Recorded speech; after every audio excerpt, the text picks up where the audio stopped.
Hey guys, today we're installing Gnome on Void Linux. Now I'm installing this over SSH on a VM, and then once the desktop's installed, we're gonna kind of show it to you over a console. Just want to note ahead of time, it does look a little bit better on physical hardware than on a VM, but this is still a pretty good demo, and it actually works pretty well on a VM. So anyways, first thing we want to do is install, we want to upgrade our system, right? Make sure everything's up to date. And everything's already up to date, so we're all set. Just make sure you do that ahead of time. You don't have to, but you should. Now, next thing you're going to want to do is just install a few packages. So first one, Gnome, just like that. And then you're going to want to put GDM on the system as your display manager. You could use another one, but this one works great with Gnome, so we're sticking with that. And we're going to switch over to Network Manager, and we're going to use Pipewire. So Network Manager and Pipewire. Now we're on a VM, so it's not great for demoing audio and everything. That's more something to try out on a laptop when I install this there. But yeah, Network Manager. We're going to be switching from. Well, I'm going to start installing this first, and then I'm going to talk about it. So as that installs, we're using DHCP CD. Just for our DHCP IP address, and that's all fine and great. You could use that, or if you have Wi-Fi, maybe WPA supplicant, but we're going to swap those out for Network Manager, because usually if you're using a desktop environment like KDE or Gnome, you're going to configure it through the GUI. You don't have to, you could use the CLI, but if you're going to configure it through the GUI, you're going to want to get rid of what we already have on there, DHCP CD, and just stick with Network Manager, which it can be used from the CLI or from the GUI. So it's kind of versatile in that sense. And since we're installing a desktop, which comes with built-in GUI tools for your network and your Wi-Fi, that's why we're gonna remove we're adding Network Manager.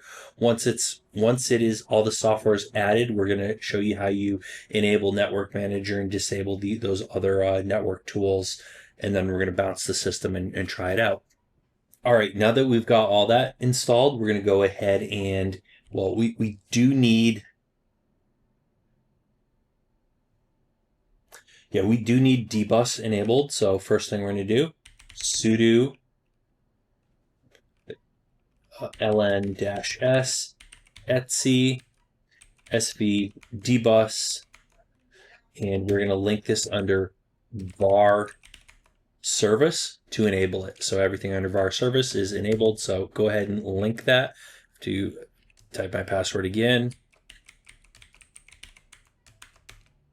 And there we go. So we've enabled dbus. Now we're going to enable Network Manager.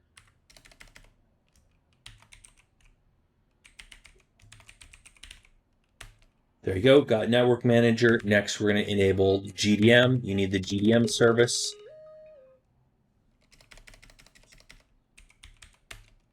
There you go, GDM is enabled, and then we are going to remove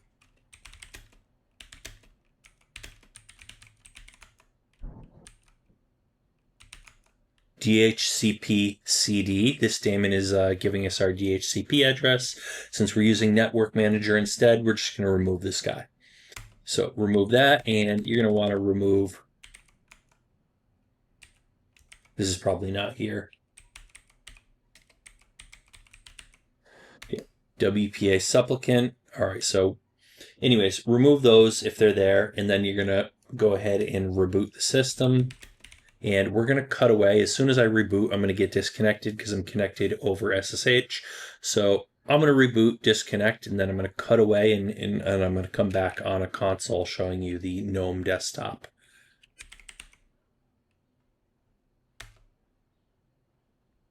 There you go. We're disconnected.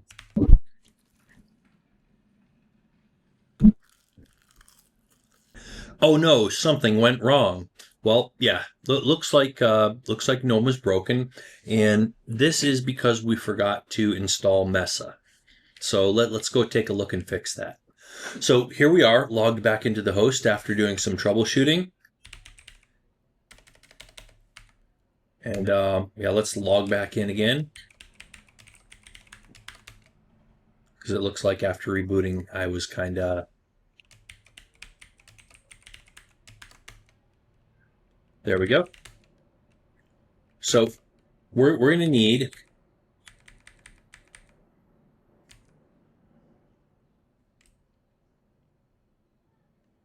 so when we installed this, we missed Mesa-DRI. So just install Mesa-DRI, and I think you could bounce GDM, but we're going to bounce the whole system.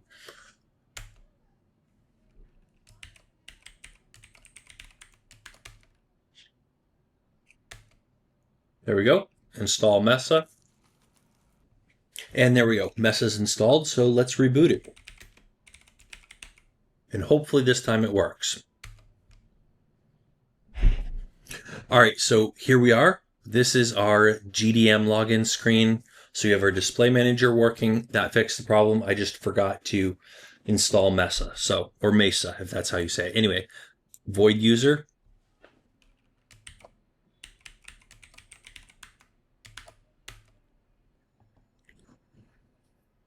And there we go. Here's our Gnome desktop. And all right, it's a little bit slow. So this is going to be faster and more responsive on physical hardware. Or I think if I were to install the correct software for the GPU, for GPU acceleration, it would work. If I were to install the correct plugins for GPU acceleration, it would probably perform a little bit better. Anyways, here you go. Here's our Gnome desktop. So this is kind of basically what I wanted to show you today. I'd like to actually see if I can get the resolution to show up a little bit better. But yeah, this is a basic standard Gnome desktop, and this is how to set it up. It'll be a better demo when I install this on a laptop and show you how voidlinux works on a laptop. Probably not with Gnome. It's probably going to be more XFCE and KDE. But I want to see how adjusting the resolution will affect this before, just one more thing to do in this video. I'm going to kind of poke around and show you a few things before I end the video, because it would be kind of anticlimactic. It is going to be anticlimactic, but at least we got it working, and that failure was something interesting to see. But yeah, I feel like it would be cutting the video too short if we stop now. So let's see how this works with these should not be the only resolutions I have, but that's virtualized display. Let's keep these settings. All right, this is a little bit better. It's not my whole screen. I don't think we're getting any better than this. This is as good as it's getting on this virtual machine, but that looks a little bit nicer. All right, moving this window around, you see how it's a little laggy, right? It appears laggy. I think if we had the right plugins, all right, let's change this to dark. Looks a little bit nicer. If we had the right plugins, it wouldn't be so bad. And if we, and on actual physical hardware, this is much, much nicer. Like physical hardware, especially if you have a nice GPU, yeah, much different experience, and it's a whole lot nicer. Anyway, let's kill this. And let's see if my, yeah, so the Windows key is working, or the meta key, whatever you want to call it. What console? So we have our Gnome console here. Just took a second to load, but not too bad. It wasn't super responsive. It is a VM, but that was not bad at all. Considering this is running on a VM on Proxmox on an Intel NUC. It's just one of the VMs with limited resources. That's pretty decent. But yeah, here's our console.